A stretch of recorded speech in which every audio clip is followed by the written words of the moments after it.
নমস্কাৰ বন্ধুসকল, আজি মই ভিডিঅ' এটা বনাইছোঁ, শ্বৰ্ট ভিডিঅ'টো এনেকুৱা ধৰণৰ ভিডিঅ' আঘোণিবাৰীত বনাইছোঁহি। এয়া বানপানী ছিজনত বনাইছোঁহি। মুঠাৰি চিঙু অৱস্থা চব।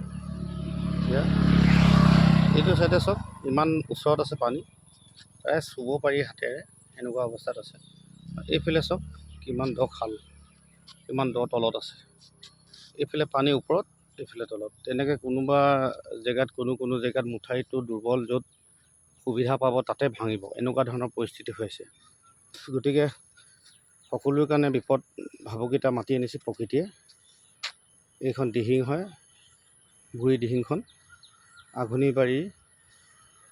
এয়া এইটো জেগাত আঘোণিবাৰী। ইয়াৰ আধাৰশিলা স্থাপন কৰি থৈ গৈছে অসম চৰকাৰ।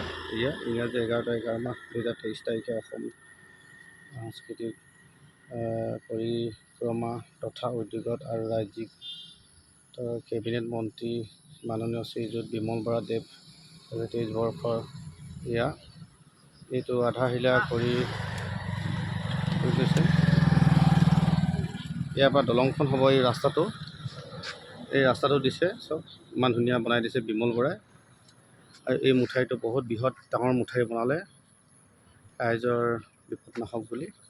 কিন্তু প্ৰকৃতিৰ কথা, ইমানে পানী হৈছে, ইমানে বানপানী, তথাপিতো এয়া ফুল হৈছে পানী। গতিকে মই অলপ আগলৈ গৈ পিনে দেখুৱাম। এইটো চাইডে গৈ পিনে মই অলপ ভিডিঅ' দেখুৱাম। আগলৈ গৈছোঁ, এয়া মই আগবাঢ়ি আহি আছোঁ। এয়া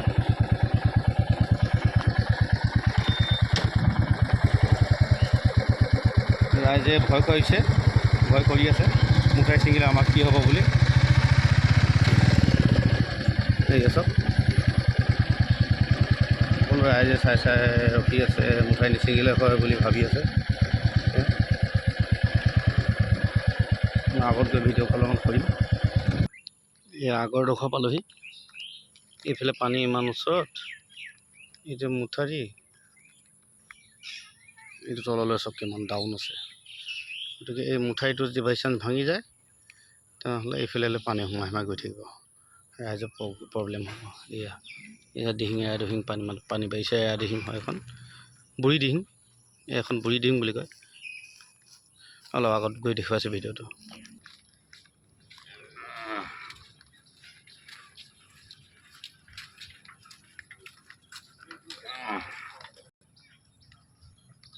এইটো থান, এয়া থানৰ সন্মুখত এইখিনি পানী চব দিহিঙৰ পানী, বুঢ়ী দিহিঙৰ পানী। এই থান হয়, এই আমাৰ থানটো আঘোণিবাৰী থানটো মই ভালকৈ জুম কৰি দিছোঁ। শ্ৰী ৰঘুনাথ আটাৰ থান, মই এটা চাকি জ্বলাওঁ আহি পিনে। ৰঘুনাথ আটা থান, এইটো থান চাকি জ্বলাওঁ, মই প্ৰমাণ পাওঁ। শুভ কামৰ কাৰণে, সিদ্ধি হ'বৰ কাৰণে চাকি জ্বলাব লাগে। চব কি অৱস্থা পানী। অলপ আগত গৈ মই ভিডিঅ'টো আকৌ বনামগৈ এতিয়া। এইডোখৰ বিপদজনক হৈ আছে, এইডোখৰ চব মুঠাৰিবোৰ বাগৰু হৈ আছে।